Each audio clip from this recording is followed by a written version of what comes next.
So, gagawa tayo ng mermaid at saka shell gamit yung acrylic sand.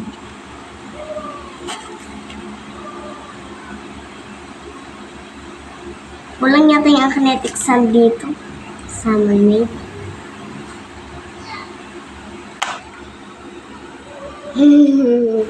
Ito hindi na yata kasya yung mermaid kasi konti na lang.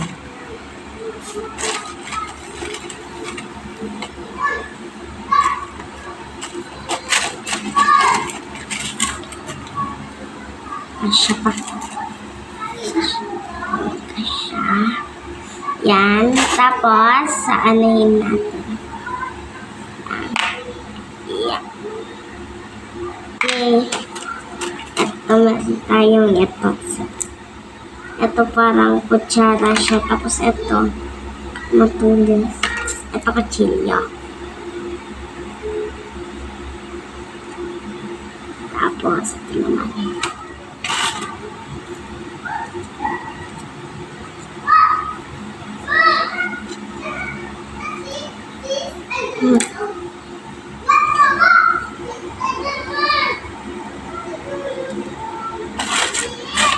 Anong tawag dyan? Acrylic sand.